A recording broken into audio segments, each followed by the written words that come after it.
Plot summary of Animal Farm by George Orwell. Manor Farm is a small farm in England run by the harsh and often drunk Mr. Jones. One night, a boar named Old Major gathers all the animals of Manor Farm together. Knowing that he will soon die, Old Major gives a speech in which he reveals to the animals that men cause all the misery that animals endure. Old Major says that all animals are equal and urges them to join together to rebel. He teaches them a revolutionary song called Beasts of England.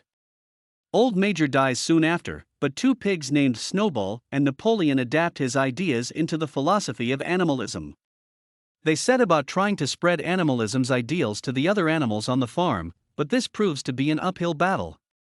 The cart horses, Boxer and Clover, prove to be their best disciples, as they're able to distill animalism into simple arguments and share them with the other animals. 3 months later, Mr. Jones neglects to feed his animals for more than 24 hours. The animals revolt and chase Mr. Jones and the farmhands off of the farm in what ends up being an easy victory. The animals promptly burn all items that allowed Mr. Jones to maintain power, such as whips, bits, and knives. The next morning, the animals tour the farm and the pigs reveal that over the last few months, they've taught themselves to read. Snowball is the best at writing, and with white paint he amends the farm's gate to read Animal Farm. At the big barn, Snowball also writes the tenets of animalism, which he and Napoleon distilled into 7 commandments.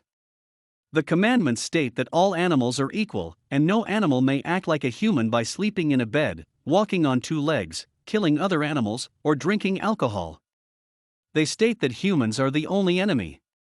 The animals turn to the hay harvest after the pigs figure out how to milk the cows, but the milk begins to disappear. The absence of humans means that the animals are far more successful than Mr. Jones ever was. There's enough food, and the animals take pride in being able to feed themselves with their own labor. The pigs are clever enough to figure out how to perform certain tasks without standing on 2 legs, while Boxer seems as strong as 3 horses and adopts the motto, "I will work harder." All the animals throw themselves into the running of the farm except for the vain horse Molly, who makes lots of excuses as to why she can't work. Benjamin the donkey seems not to care about anything and cryptically tells everyone that donkeys live a long time. Snowball organizes committees for the animals which are mostly unsuccessful and more successfully teaches animals to read. The dogs, the pigs, the goat Muriel, and Benjamin are the only ones who become fully literate. Less intelligent animals, such as the sheep, only learn the letter A and cannot remember the 7 commandments, so Snowball distills this down into the maxim 4 legs good, 2 legs bad. He has to explain to the birds why this is acceptable, since they have only 2 legs. Napoleon, meanwhile, takes the 9 new puppies to train, insisting it's more useful to focus on educating the young. A fight for power soon develops between Snowball and Napoleon. Snowball and Napoleon send out pigeons to neighboring farms to spread the word to other animals. The other farmers sympathize with Mr. Jones, but only want to make the situation work for them. Fortunately for the animals, their neighbors, Mr. Pilkington of Foxwood Farm and Mr. Frederick of Pinchfield Farm, hate each other, though they're both terrified of what happened at Animal Farm. In October, Mr. Jones and some men invade the farm with a gun. The animals fight bravely and send the men racing away, though Boxer is distraught when he believes he killed a stable boy. Snowball gives a speech about the importance of dying for Animal Farm, and they agree to fire Mr. Jones's gun twice per year, on the anniversaries of the rebellion and of the Battle of the Cowshed. They also come up with military honors and confer one on Snowball. In the winter, Molly disappears to serve a man in town. The pigs argue over how to plan the coming season, and the rivalry between Snowball and Napoleon comes to a head over Snowball's idea to build a windmill. Snowball convinces animals by insisting that a windmill would give them electricity and ensure they only have to work 3 days per week, while Napoleon quietly insists this is nonsense. At the final debate about the windmill, Napoleon summons the puppies, whom he secretly reared to be his own vicious servants, and has them chase Snowball from Animal Farm. Napoleon tells the other animals that Snowball was a bad influence, eliminates the animals' right to vote, and takes the burden of leadership on himself. He sends around a pig named Squealer, who persuades the animals that Napoleon has their best interests at heart. 3 weeks later, Napoleon decides they should build the windmill. After all, the windmill, he insists, was his idea to begin with, but Snowball stole his plans. The animals set to work, with Boxer leading. Focusing on the windmill reduces the productivity of the farm, and all the animals, but the pigs and the dogs, get less to eat. Napoleon institutes work on Sundays that's voluntary, but animals who don't work will receive reduced rations.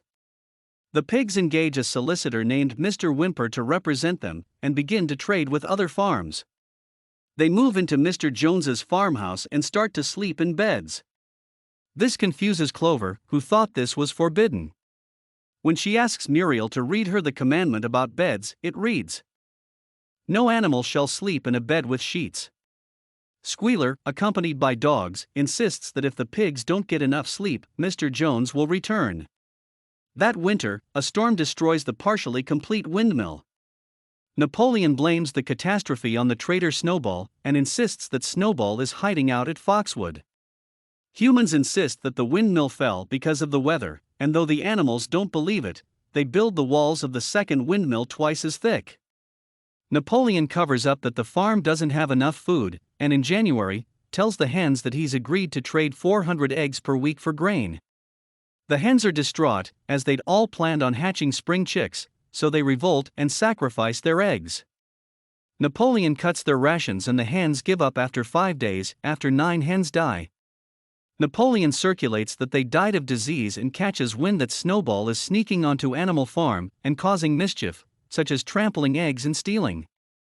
One evening, Squealer insists that Snowball is in league with Mr. Frederick and has been on Mr. Jones's side the whole time.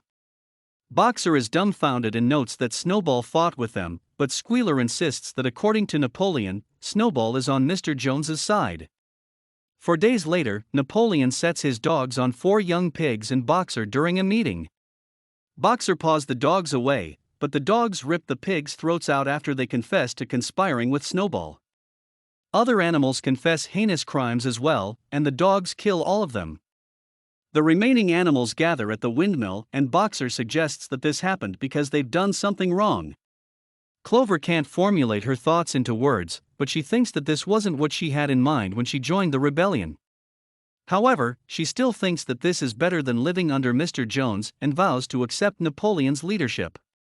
She leads the animals in a round of Beasts of England, but Squealer stops by and announces that the song is now banned. The revolution it speaks of has happened, so it's no longer useful.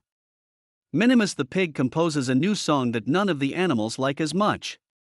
A few days after the massacre, Clover remembers that the 7 commandments stated that animals shouldn't kill each other, but when she asks Muriel to read the commandments on the barn, the commandment reads that animals can't kill each other without cause. The animals work harder than ever, and Squealer regularly reads them figures that show the farm's productivity is up by 200 to 500%. Napoleon stays inside the farmhouse most of the time, guarded by the dogs. When Minimus composes a poem in Napoleon's honor, Napoleon has it written on the barn next to the commandments and a portrait of himself. Napoleon negotiates with Mr. Frederick and Mr. Pilkington about timber on the property he'd like to sell, and tensions run high. They finish the windmill in the fall, and soon after, Napoleon announces he sold the timber to Mr. Frederick after promising it to Mr. Pilkington. The money will buy the animals the machinery for the windmill. Mr. Whymper, however, reveals that Mr. Frederick paid for the timber with forged banknotes. Mr. Frederick and his men, many with guns, invade Animal Farm and blow up the windmill. The enraged animals chase them away, but feel discouraged until Squealer points out that they achieved a great victory. The pigs discover a case of whiskey, and after initially announcing that Napoleon is dying, they declare that all spare fields will be planted with barley. All of it will go to the pigs. One night, animals hear a crash and find Squealer next to the barn with a broken ladder and paint. The next morning, the commandments read that animals shouldn't drink to excess. As Boxer approaches retirement, he refuses to take time to let his injuries heal. He wants to see the windmill done. When 31 piglets, all Napoleon's children, are born in the spring, Napoleon announces that they need to build a schoolhouse and institutes a rule that all other animals must let pigs pass. Napoleon is unanimously voted to be the farm's president when it becomes a republic. In the summer, Boxer collapses while working on the windmill, and Napoleon announces that a human vet will treat him. When the van comes to collect Boxer, however, Benjamin rouses everyone. The van reads that Boxer is going to the glue factory. They never see Boxer again, and Squealer insists that the van was recently purchased by a vet and hadn't yet been repainted. The pigs come up with money to buy more whiskey a few days later. Years pass. Now only a few of the remaining animals on the farm experience the revolution. Even fewer remember its goals. They complete the first windmill and begin a second, but neither windmill will electrify the farm. The pigs teach themselves to walk on 2 legs, begin carrying whips, and teach the sheep to bleat 4 legs good, 2 legs better. When Clover and Benjamin check the 7 commandments, they only see the statement, all animals are equal. But some animals are more equal than others. The pigs make peace with their human neighbors and have a feast, but both Napoleon and Mr. Pilkington cheat at cards and begin a fight. The other animals are shocked to discover that they can no longer tell the pigs from the humans.